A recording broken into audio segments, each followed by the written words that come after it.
A CBS Radio Mystery Theater presents...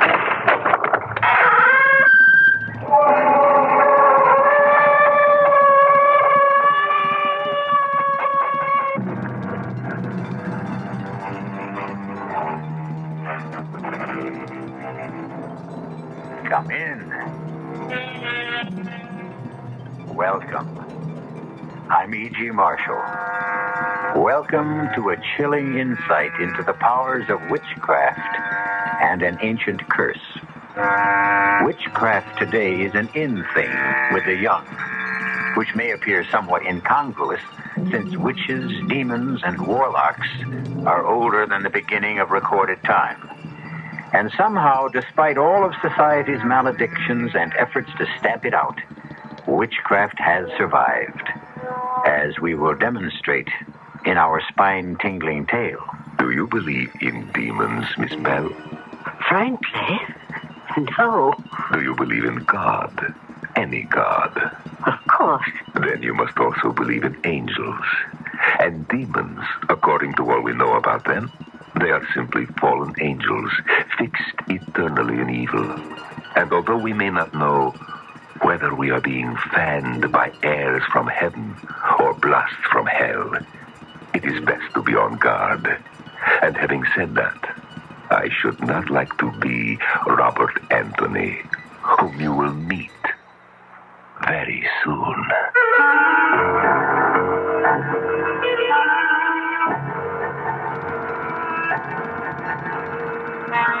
Our mystery drama, This Will Kill You, was written especially for the Radio Mystery Theater by Murray Burnett and stars Norman Rose and Larry Haines.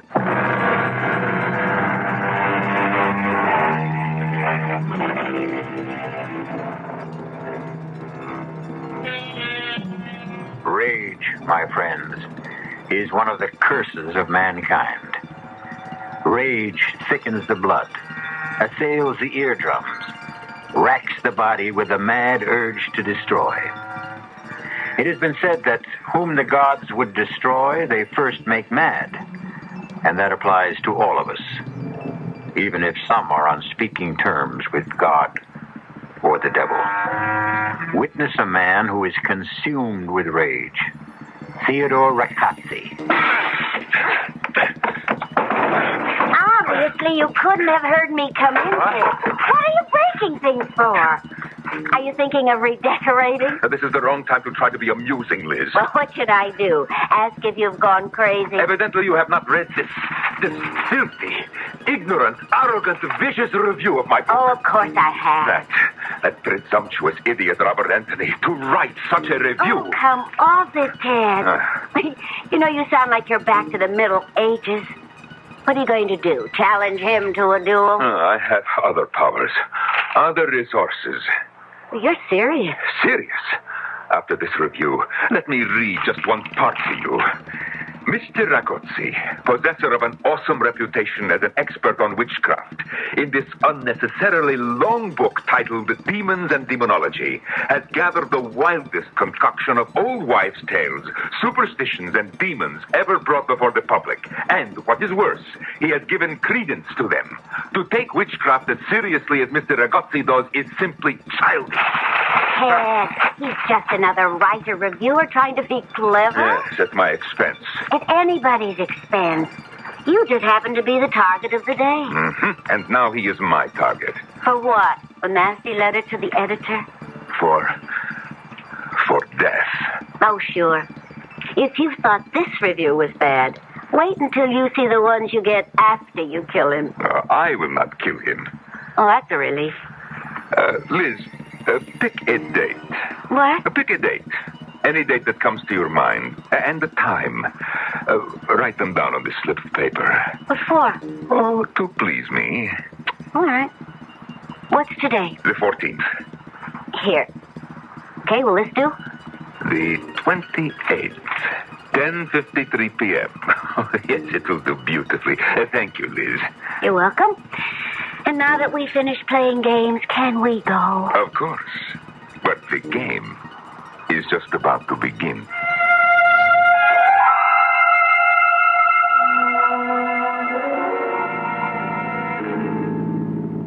Have I ever remarked how well you drive, Liz? Often, thank you. I think that's what attracted me to you in the first place. Your driving and your legs. I'm happy to see that you're feeling better. Yes, due to you as usual. Oh, I haven't done a thing. Oh, yes, you have. You know that date you wrote down for me? Yes? Well, that is the exact date and time that Robert Anthony will die. Oh, sorry I asked. You don't believe me? Oh, I thought you'd forgotten about that silly review. Where are you going? To the party. Ted, why did you ask me to write down the date? Oh, at whim. It amused me to leave the amount of time that Anthony has left to live to mere chance. Well, suppose I'd picked a date next year. Oh, that would have given Anthony more time. That's all. You sound so certain. I am. What's the matter with me? Why am I talking as if there were any possibility that you have the power to kill another human being? Why, indeed. I can almost understand why Anthony wrote about your book the way he did. Of course. Like Mr. Anthony, you also are a dabbler in the occult. Like him, you are an innocent, naive, playing like children with forces you neither understand nor respect. How about a bet? On what? On me and my powers against Robert Anthony. Don't be ridiculous. Oh, yes, you're afraid to trust your skepticism.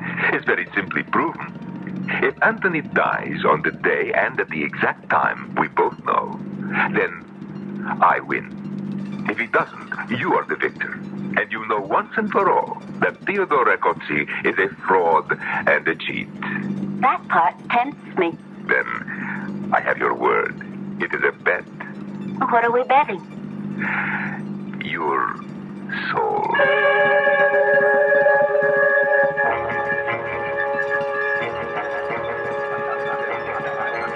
Robert Anthony, you're not leaving the party already. Well, I'm sorry, Carl. I just dropped by to meet your guests, but my publishers are getting uptight about my new book. Well, everyone here is talking about the hatchet job you did on Recozzi. Why do they think I've got a bone to pick with Recozzi?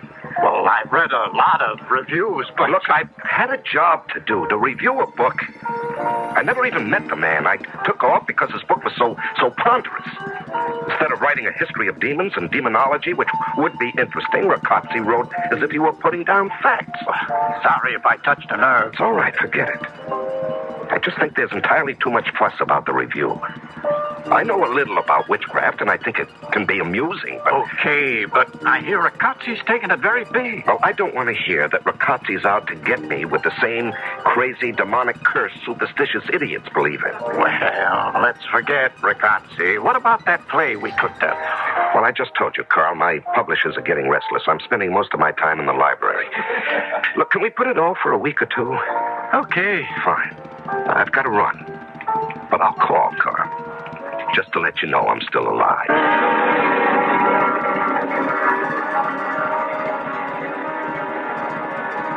This is Jennifer Bell and another broadcast of The Author Speaks.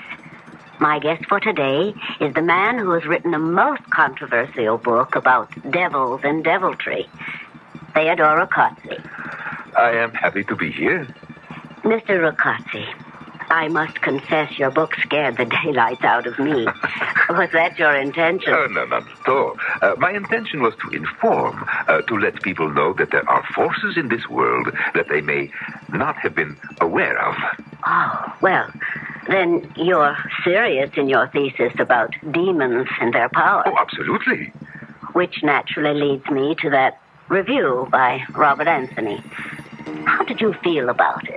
Well, I would be less than honest if I said I was pleased, but it caused me only a small annoyance. Really? You are asking the wrong question. Oh? Well, then, set me straight. You should not ask if I were annoyed about it, but rather how Uziel Rabdas Belet are angry about their powers being mocked. Well, I'm not acquainted with those gentlemen you mentioned. Which is just as well for you. You see, they are demons, powerful demons, and if they take offense, well, I should not like to be Mr. Robert Anthony. You're predicting that some harm might come to Robert Anthony? Well, I predict nothing. Forgive me, but didn't you just issue a warning? A warning is not a prediction. Do you believe in demons, Miss Bell? Frankly, no. Do you believe in God? Any God? Of course. Good. Then, of course, you must believe in angels. And demons, according to all we know about them, are simply fallen angels, turned away from God, fixed eternally in evil. I would like to inform you, madam, that a belief in the existence of angels and demons is an article of faith with two of our major world religions. All I say is that I should not like to be in the company of Robert Anthony during the next month. Good morning. I see you have my books waiting for me, those 5 over there. Thank you. Well, today I ought to finish my research. I'm going to miss the peace and quiet of this library. My name is Theodore Ragozzi. I called about a book you said you would have waiting. Ah, yes. Thank you. Oh, excuse me. Yes?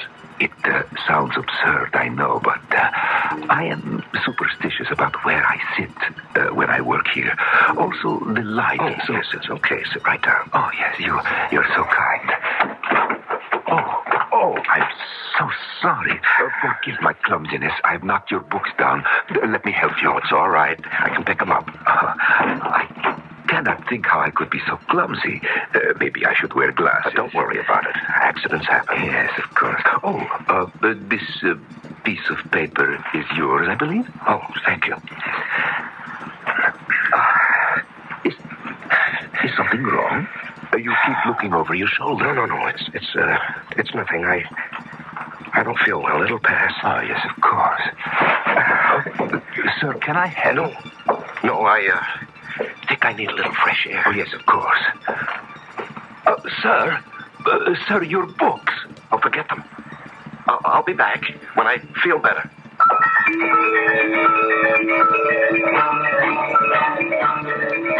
I've got to slow down. I must slow down. There's nothing following me. Nothing. That's better. Get some control. What's the matter with me? Why do I feel I'm being followed? I've got to get away. Bob! Oh, Carl, What's with you? Trying to get yourself killed? I guess it looked like it, didn't it? Well, No, it's nothing. Carl, believe me, I was in the library and suddenly I had a crazy impulse to start running. Bob, what's the trouble? Nothing. There's no trouble. It's just that, What do you expect to find over your shoulder? nothing. If I didn't know that your last novel sold over 1 million, I'd say you just held up a bank and were running away. Look, forget the jokes, huh? But, I'm Bob. sorry. I really am, Carl. But leave me alone.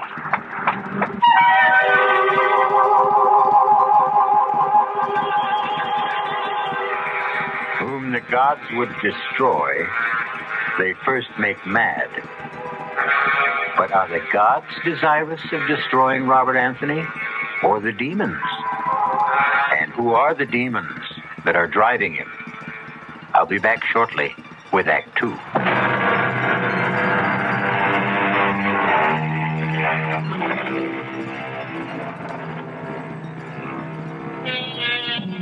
I am back to lead you along the dark roads of witchcraft. The demon-ridden Robert Anthony has turned to the 20th century remedy against magical spells, psychiatry, and is attempting to explain his terror to an eminent psychiatrist. How can I make you understand, Doctor, how intensely real this fear is? I'm not imagining it. It's there. I feel it. Every minute I feel it.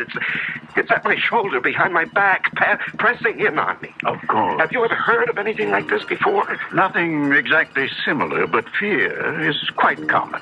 Most people are afraid of something. But don't they know what they're afraid of? They sometimes think they do. And what do you tell them? I think it would be best if you talk about yourself. You say you first felt this way about a week ago. Yes, I was working in the library, and I suddenly felt I just had to get out and run. Had anything happened that day to upset you? Anything out of the ordinary? No, nothing, Doctor. Have you felt this fear before? I mean, early in your life? Well, just the usual, Doctor. You know, when my friends would dare me to jump over a large hole in the ground or something like that, but... Wait. Yes? Yes, I just remembered. When I went to college, there was a suspension bridge, a shortcut from the campus to my dormitory. Everyone took it. Well, one night I was with some friends, and we came to the bridge, and it was out. There was only one single plank, and this was a deep chasm, Doctor, maybe 100 feet. Yes. Well, I wanted to go back to walk around it, but the others voted against that. They all walked across. And I can remember how terrified I was. I got down on my hands and knees and crawled across the single plank with the water roaring below me. I was terrified. You're afraid of heights? Well, I'm not comfortable with them, but... Would you say that today you're somewhere near the height of your profession as a writer? Oh, come on, Doctor. This has nothing to do with any fear of heights. This is... Well, this is... Yes? This is witchcraft. Interesting. Why do you say that? Look, we've been through it. The review you wrote on the Riccozzi book, Demons and Demonology? Right. Are you sorry you wrote such a scathing review? No. No? Well, I don't know. I think you are. Well, if I was wrong, and possibly there are such demons and spells as Riccozzi describes in his book, that would or might account for this fear of mine, wouldn't it? You mean you think Riccozzi might have put a spell on you? Well, it's possible, isn't it? Can't you think of another explanation? Can you? Yes. Let's examine what you've told me. On the one hand, you believe that Riccozzi has put some sort of a spell on you. Am I correct? That's all I can think of, Doctor. Why would he do that? Well, because he... Exactly. Because you have hurt him severely. So your statement that he wasn't injured by your review is false, isn't it? Well... Or illogical. All right, it would seem so. Very well. If you admit that to yourself, and then think that as a sensitive man, you've satisfied your own ego with a review that you think might be unfair, where does that take us? Doctor, do you believe that I feel so guilty that I run through the streets pursued by shadows? That I can't sleep because I feel a presence in my room? That I feel threatened every second of the day and it's getting worse by the minute? Do you really believe that? It's a possibility. Oh, no. You'd rather believe in witchcraft. Why? Doctor, you're not helping me. If you'll examine your motive as to why you insist that Riccozzi has some power to cast a spell over you, then I think... All right, I'm getting out of here. That won't help. Neither do you. I tell you, I feel that I'm going to die, and you talk about guilt? I'm getting out.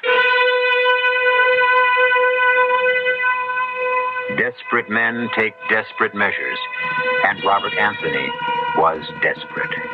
As he ran from what he thought pursued him, he held on to the last of his sanity.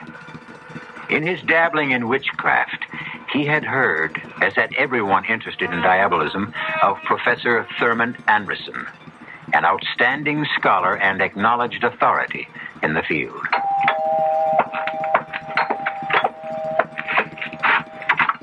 Professor Anderson? Yes? I'm Robert Anthony. Oh, come in. I've been expecting you. You have? Why? Because I read your review and I know Riccozzi. Oh, then you think he might have done something to me? I think it probable that he has tried. I won't know until you tell me what's happened. Come in and sit down. Thank you. Professor, do you think you can help? First, tell me why you think Riccozzi has cast a spell. Because as I sit here talking to you, I'm eaten up by fear. I have a feeling that something is following me, Professor. Something so terrible that I can't even imagine what it is. But I'm certain that it's going to kill me. How long have you had this feeling? About a week. And can you remember when you first felt it? Oh, yes, very vividly. It was in the library. Do you know Riccozzi? No. No spell can be put upon you unless the Creator has some contact with you. Did you meet him by chance, perhaps? Well, I don't know. No, I don't think so. I haven't been very social this past week. I can't even begin to think what it could be unless you give me something to go on. Did you have a chance encounter with anyone? Did a stranger bump into you, perhaps? No, I... Oh, wait. Yes? In the library, there was a man with a slight accent. Ragazzi has an accent. Well, I remember he came over and asked if he could sit next to me, and as he sat down, he knocked over my books. He apologized, and he insisted on picking them up. Anything else? No. Yes, he gave me a piece of paper. You took it? Well, of course. I didn't remember whether I had actually dropped it or not. Do you have it? Well, yes, because I remember looking at it when I got home and wondering what it was. It just didn't make any sense to me. Well, can I see it? Well, sure. There you are. Good Lord. What is it, Professor? What do you see? The casting of the ruins. What? What does that mean? I can't believe that even a man as vindictive as Ragazzi would do this. Professor, what is it? You see this writing? Yes. It is the runic alphabet. It represents an ancient death curse. And those figures on it? The date of your death. Oh, that's ridiculous. It was used many centuries ago. There are stories of younger brothers using it to eliminate the rightful heir to the throne.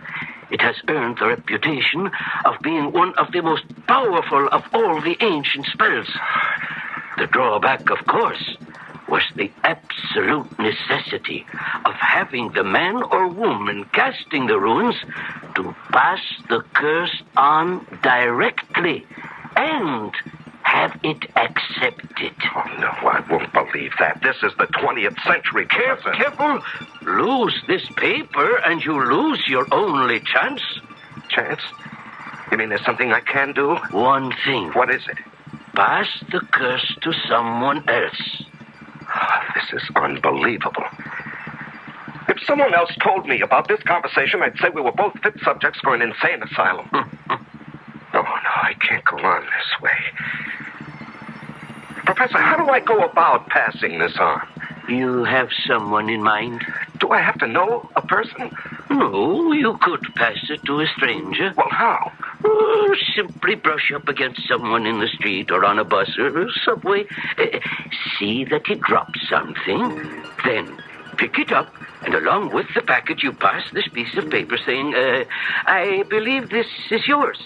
When they accept it, they have it, and you are rid of it. Oh, no, I couldn't do that to anybody. I just couldn't. Why not? If you don't believe in the curse. I don't know about the curse.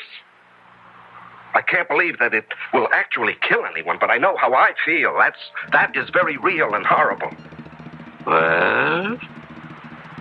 How much time do I have? Today is the 23rd. The date here is the 28th. 10:53 p.m. There's not a lot of time, is there? Plenty, if you start to pass it now. No, I just can't, Professor. I wouldn't give this to my worst enemy, let alone... Hold it. How about Ragazzi? I wondered how long you would take before you got around to that. Yes, of course. I'll pass it back to him. How? Well, I'll just... Exactly. Ragazzi obviously knows you.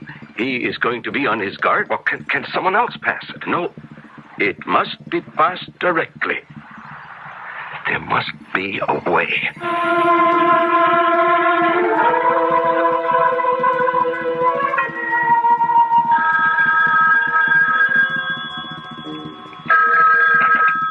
Hello? Liz, Bob Anthony. Oh, Liz, I must see you. I don't understand. I hate to sound like an old-fashioned melodrama, but it really is a matter of life and death. All right. Where shall we meet? Someplace where we can talk. How about, Fischetti's? Oh, I don't think we should be seen together. Well, that's not the kind of talk I had in mind, Liz. I know. I still don't think we should be seen together. You know? How? How about the cafeteria at the zoo? Yeah, okay, but Liz... Half an hour. Okay, see you.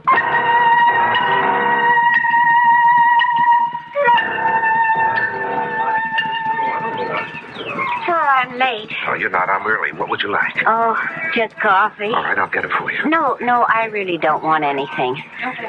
Why did you call me? Liz, you wouldn't be surprised and go all girlish on me if I tell you it's because of your relationship with Rakatsi. No. Okay. This is going to sound crazy. Well, try me. Liz, I have to know everything you know about Rakatsi. Not personal things, but his schedule, his plans, that sort of thing. Oh. It's terribly important, Liz. Yes. You're not going to ask me why? No. When I said it was a matter of life and death, I meant that. You'll have to believe me, Liz. Well, I do. You're entitled to an explanation. And you do? Yes. You know, I'm making a fool of myself. I'm talking to the wrong person. I just never even considered for a moment that you'd be in it with him. I'm not. But you know what I'm talking about. Yes? Well, how? I'd rather not discuss. Well, you've got to, Liz. Don't you see that? Isn't it enough for you to know that I realize you're in trouble and I want to help? All right, now it's my turn to ask why. No comment.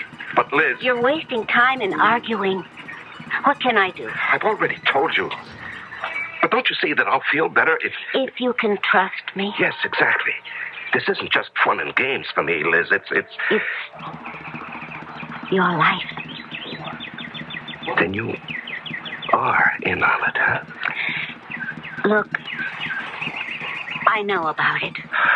I'm involved, but I have as much to lose as you. Maybe more. And that's all I'm going to say. Do you think he can do it?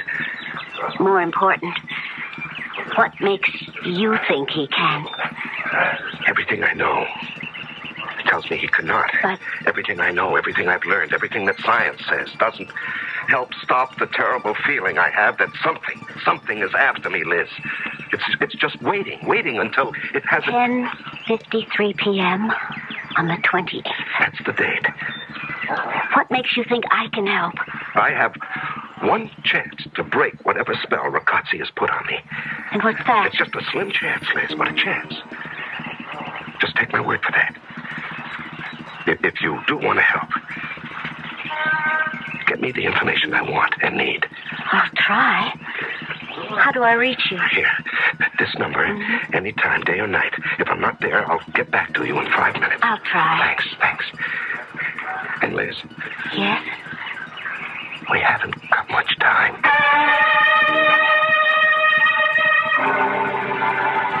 Time is running out on Robert Anthony.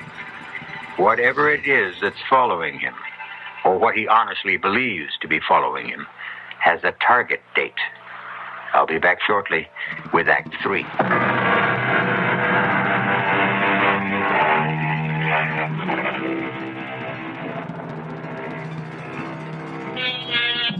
Let us get back with Robert Anthony, under a spell, and convinced that he has now only 24 hours to live. The date set for his death is 10:53 p.m. on the 28th, and it is now the afternoon of the 27th. And Theodore Rakatsi has a visitor. Liz, come in, my dear, come in. I took the chance that you'd be home. Yes, and I am, and I'm delighted. Of course, I shan't be home for long. As you can see, my bags are all packed. Where are you going? To my little hideaway up in Perdis. You remember it? Of course. As a matter of fact, your dropping in might be called providential. I was going to call you to ask you to drive me. When are you leaving? Tomorrow night, fairly early. I think it would be wise for me to be out of the city when Anthony meets the demons. Oh, call it off, Ted. I beg your pardon? I'm asking you to call it off. Call what off, dear Liz? You're much too modern and liberated a young woman actually to believe in demons. Or even more fantastic, that I can control them. Don't fence with me, Ted. Call it off. I wonder if I talked with Anthony today, would he write the same review of my book all over again? Or would he have a more open mind? Why don't you ask him? I would like to. I would very much like to, but, well, it's not practical. By the way, you haven't said you would drive me up to Purdy's. I cannot. I'm sorry. Ted, I really want... Liz, have you forgotten our little wager? No. Don't you think you might owe it to me to be with me when we hear the news of Anthony's death? Ted, I'm asking you to call it off. Your bet or... The whole thing. My dear, I would like to. I would really like to please you. Well, then... There are others involved. I don't understand. When you call upon these forces for help, you're taking a very serious step. It is understood that you're not indulging a whim. These forces do not like the idea of being used carelessly. They are not to be toyed with. Oh, I'm sure you could do something. It's really amazing how you have come full circle in your belief in my powers. Would it help if I said I believe everything you claim? It would be an immeasurable aid to my ego. I mean, would it help change your mind about Anthony? I admire you're not asking to get out of our wager. I sincerely admire you for that. Oh, save your admiration. I'm not asking to be released. I'm telling you that I'm not going through with it. Oh, you disappoint me, Liz. You really do. But I don't think you can withdraw. I can do what I want, and I don't want to play this game any longer. You have no choice. But I do. We're talking now about my soul. I don't know whether a person has a soul or not. Take my word for it, Liz. You have a soul. Oh, fine. But it's mine. And I'm not giving it to anyone. You have already committed yourself. To what? To a bet made on the spur of the moment and not in any seriousness. I only made it to keep you happy. Whatever your motives, you made it. I intend to hold you to it. Hold me to what? An oral agreement? In the circles in which I move, it is binding. And I say no. And that is most unwise. Are you threatening me? Of course. I think you should know that I will be powerless to help if you should change your mind. I'll remember that. I advise you to keep it very strongly in mind. And along those lines, you won't change your mind about driving me to Purdy's? I can't. Really. Then I shall have to take the train. That seems obvious. I'm going to ask another favor. For your own sake, it is necessary that you be with me the day after I have won my wager. I would take it kindly if you would get me a ticket on the 9:30 to Purdy's. Ted, I believe there is such a train. And then I'll give you the keys to my car, and you can drive up the following day. What makes you think that... Because of our relationship, I've been extraordinarily patient with you, Liz. Now, you will do me these favors. It may predispose me to have more patience with you on the day my wager is due.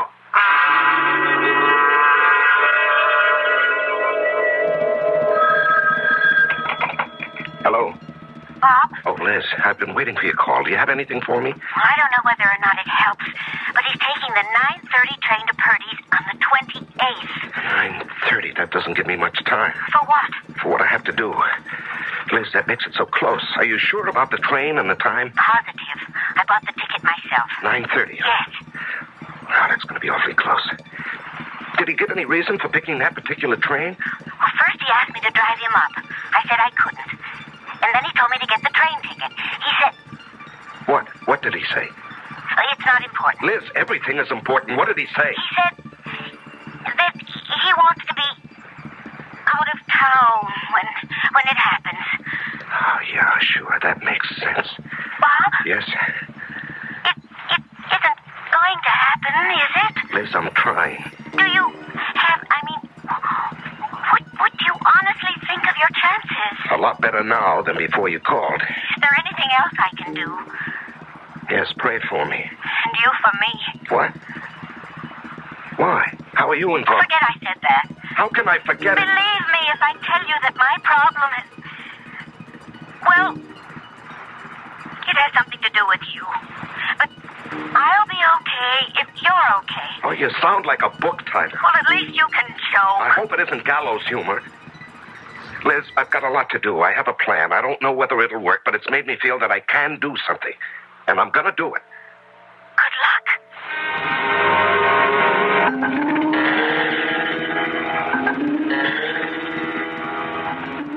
Bob Anthony! I didn't believe it when you called. How can I help you? I need a makeup job. For a TV appearance? No. I must be disguised so that even my own mother wouldn't know me. Can you do that? Well, maybe if you tell me what it's for, it might help. No, I can't tell you. You'll have to take my word that it's deadly serious. Well, how long will you need to wear the disguise? 4 hours at the outside. How many people do you want to fool? One. A man. Uh-huh. How well does he know you? Well, that's hard to say. He's not an intimate friend. In fact, I only met him once, but he knew me then. Yeah, one more question. Huh? How does this guy think of you? Oh, I suppose he sees me as a young, smart aleck. Good. So we have to make you old. Step into my parlor.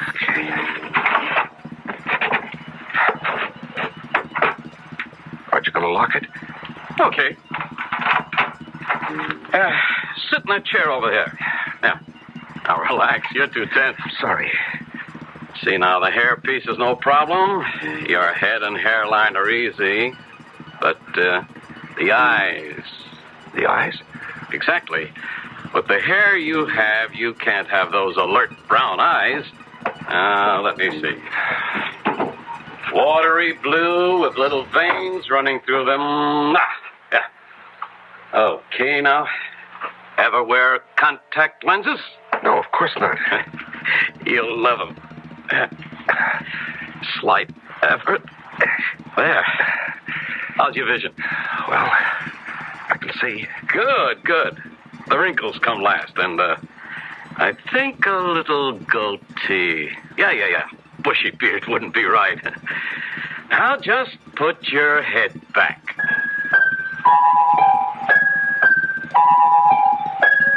Grand Central Station in New York City at 9 o'clock of any evening is a dreary place. The waves of homebound commuters have washed away. The garish light serves only to point up the cruel deterioration of past grandeurs. The waiting rooms are almost empty. It was 9:20 exactly that Robert Anthony, carrying a small suitcase and disguised as an old man, walked slowly up to the ticket window. Mount Kisco, one way, please. Anthony walked slowly to the station platform where the 9:30 was about to depart. He wanted to be almost the last one to board the train so that he could locate the car that Rocazzi had selected. He boarded the train and passed through several cars, and then his pounding heart slowed. He saw Rocazzi seated in the middle of the car and with the seat next to him vacant. Excuse me, would you mind if I put my valise on the rack? Oh, not at all. Let me help you. Oh, it's very kind of you. Not at all. You certainly cut that close. I'm afraid I don't walk as quickly as I used to. It's hard to get accustomed to growing old. Yes, I suppose it is.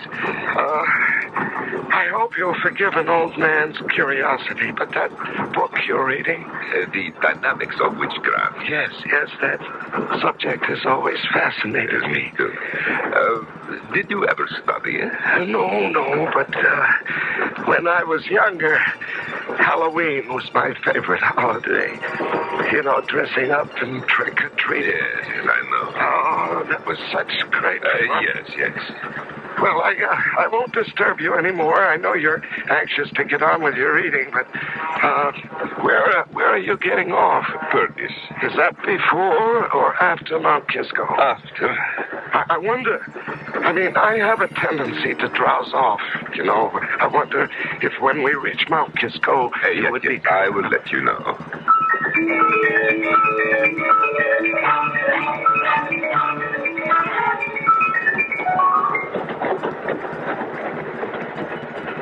Excuse me, is it... It's the next station. Did you have a nice nap? Oh, yes, very refreshing, thank you. I do hope my nephew will be at the station. Yes, I'm sure he will. What time is it? 20 past 10. Are we on time? Well, I don't know.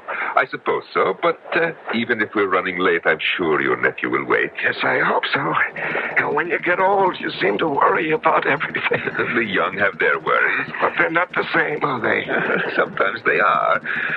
Sometimes a young man can worry himself almost to death. Oh, that seems such a waste. Or even worry about dying. Yes. I have known some young people who are simply terrified of dying. Oh, I didn't think the young gave much thought to death. Oh, some of them do. Some of them do indeed. Take my word for it. Oh, it seems strange. Strange? Old man, I could tell you stories that are beyond belief. Stories that... Well, I seem to be talking a lot. Well, I enjoy it. Thank you, but we're coming into Mount Kisco. Oh, well, I've enjoyed talking to you. And now I'll just get my luggage from the rack. Oh, my. Look what I've done. I've dropped my bag. Here, let me help you. No. It caused you too much trouble. I'll be able to... Oh, your book. I just seem to make things worse. If you will let me do it, it will be much simpler. Oh, yes. Thank you. But don't let me return your book. I believe this is yours. Yes. And now you'd better start if you want to get off and meet your nephew. Yes. Goodbye, and thank you. Wait. What? You bastard. The paper. Please, let go of me, my nephew. Stop acting. You're Anthony. I know it. Yes, you're right. And I'm getting off here. Not until you tell me where you hid the curse. That paper you flashed to me. Miss your train. Damn the train. Where is it? The paper. I'll do anything. But you know how close it is. This very little time. I beg you, please, for the love of God, tell me where you put that paper. It's in the book. I slipped it in the book when I gave it back to you. The book. Where? Oh, my God. Catch it, Anthony. Grab it. No way, Ricotti. Get it yourself. It's blowing away. You know I'm lost if I don't get that paper. Come back. I'll get you. Ricotti, look out, the train.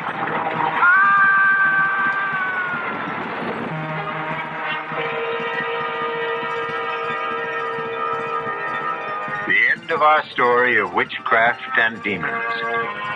The obituary notice said that Theodore Riccozzi met his death when he inexplicably ran in front of a southbound express at the Mount Kisco station. Inexplicably? I'll be back shortly.